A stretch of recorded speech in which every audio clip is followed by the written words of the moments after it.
Hi, Kimberly here. I am joined by Jodie Thompson. Hi, Jodie. Hi. She is the publishing director of Into Me I See magazine. She'll tell us a little bit about that in a minute. She used to be a digital marketing trainer. She's now working for herself, doing what she loves. So I guess I just wanted to call you over and speak to you and have you answer a little bit more about what you've done in digital marketing, where you see it going, and what kind of role you see it playing within the industry. So just to start off with, could you explain what digital marketing means to you? Well, really, it just means the online space on a whole. So anything from social media to apps to the mobile platforms. It incorporates everything now. Like even with Apple's iTunes, there's iPods.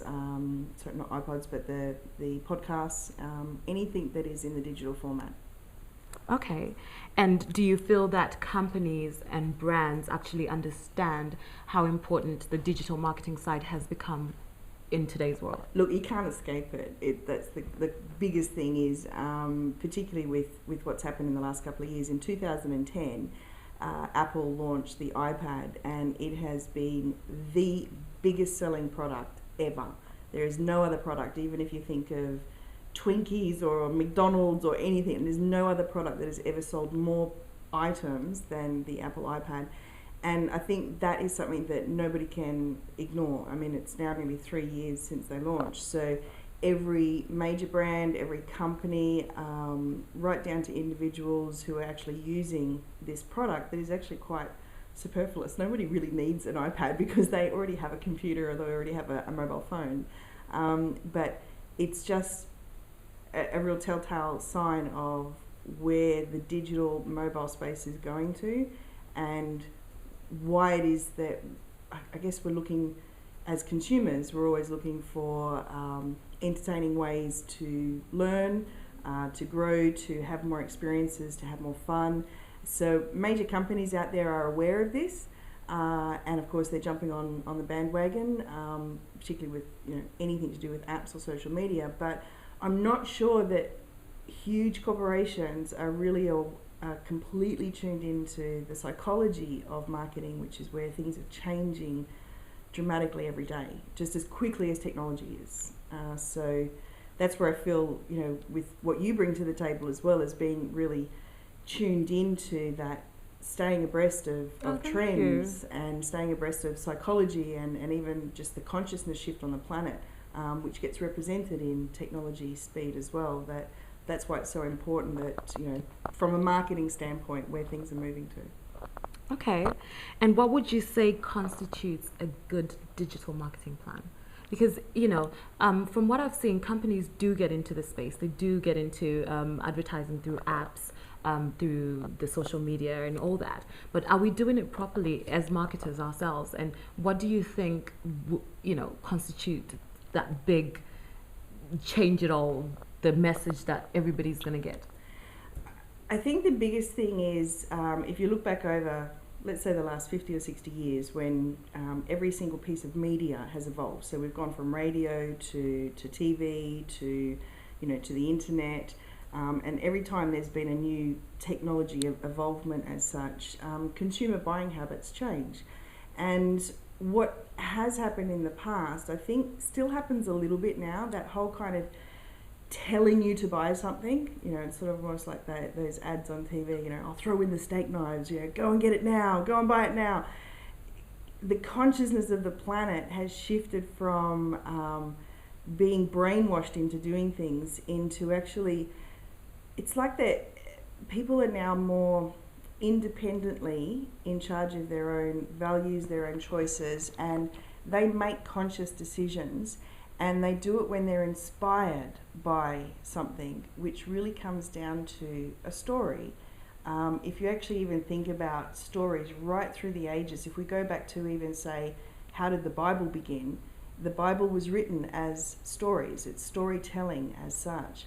So we kind of went a little bit off track, maybe through this time period I was talking about, where the idea of of being able to reach people or reach to products or be in the supermarket and have stands and point of sale purchasing and all of these things as what's in our awareness and we take action on it.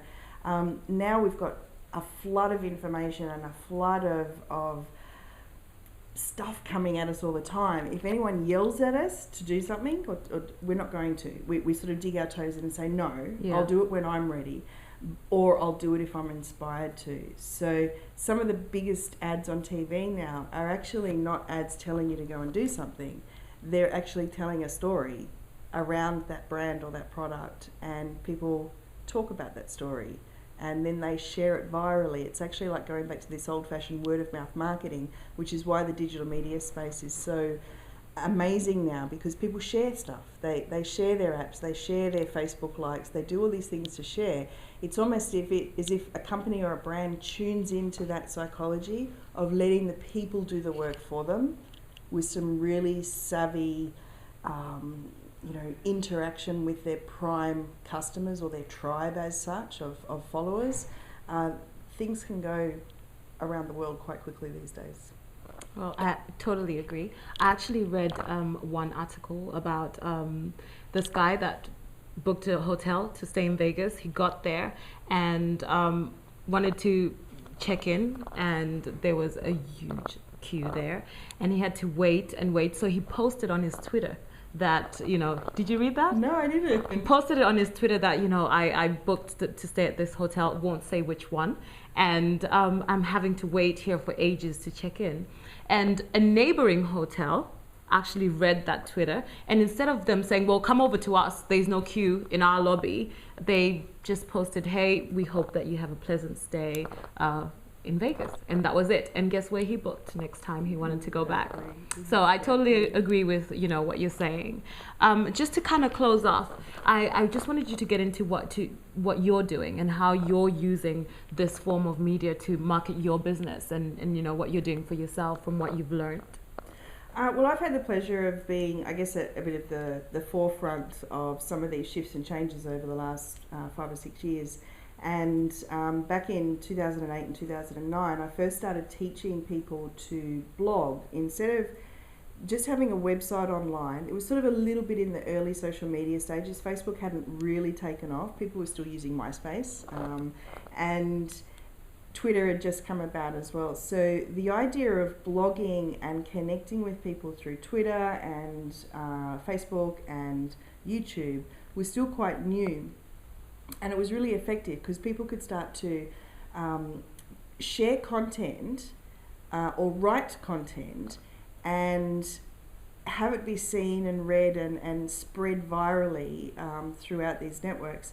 So it was a real pleasure to be a part of that. And now, all these years later, I feel like I'm in this little bit of a cutting edge space again. The Apple market, with so many iPads being sold in the last 2.5 years or 3 years now, every single iPad goes out with the actual app on there that's called Newsstand. So we saw that as an opportunity and said, well, from a digital publishing or digital content space, yes, there are blogs that are still on the rise, social media is still on the rise, video marketing, etc. Anywhere that you can place content digitally has this opportunity to spread virally. We just saw this opportunity with the app on the iPad that if we put a little bit more effort into designing our content to be in a magazine format so that it's interactive, because you can place videos in there, it's all in the online space, all in the app space, have this interactive content where people can learn and be entertained at the same time. So it's almost like learning is secondary and entertainment is first. So it's visually nice, it's interactive with the videos and things, and it's going to change. A lot more people are going to get into this space of digital magazines or interactive content over the next couple of years. Mm-hmm. So it's quite exciting to be sort of in that forefront part now. And Apple, Amazon, Google, 3 biggest companies in the world, they're ensuring that this happens as well. They're definitely being a part of this movement. And Any company out there that has a story to tell, a brand to launch, really utilize these things. The mobile space is definitely on the increase. More and more people now are, using the smartphones, the iPads, the tablets, everything. And you're crazy if you're not in that world. You really have to look at it. But I just want to finish with a story of a brand that it's what they call, let's say, more conscious business as such. There's this juice company in the UK. I'm not sure if you've seen it or not. I can't even remember the name of it at the moment, but this little juice bottle is freshly produced, and they're great flavours, etc. And what they did was, their little business plan of giving back or making a difference in the world was to support these old people's homes. So they got women in the old people's homes to knit these little beanies, and they stuck the beanies on top of every single bottle of juice. Oh, nice. So when people go to have their consumer experience, I mean, this thing stands out because here's this little bottle with a little beanie on top of it. So people grab it and go, oh, this is really cool. But on the label, it actually tells the story that beanie was handmade by a little old lady sitting in old people's home, and that for purchasing the juice, a certain proportion of the profits goes back to that old people's home. So people make conscious purchases now, and they're like, wow, this makes me feel good. I feel good to not only give myself a healthy juice, but I'm making a difference to somebody else's life. So these types of stories, if there is a vision that a company or a brand has beyond just making profits, this is where the shift is happening in psychology and consciousness, and I think there's going to be a lot of exciting things happening in the next 5 to 10 years in that space. Wow, I certainly agree with that. Thank you so much, Jodie, for joining me here. Now, if you would just let people know where they can go and see Into Me I See magazine. I've had a look at it. Very inspiring. A lot of stories in there. A lot of brands actually marketing themselves in there as well. So it's definitely worth taking a look at that. Jodie, where would we find it? You can actually go to the Apple iPad newsstand and search Into Me I See. We also have a Facebook page where you can actually view the magazine. It is a completely free magazine, and we have our own website as well. So I'll give you the link to put on your page with this as well. Okay, thank you. Thank you.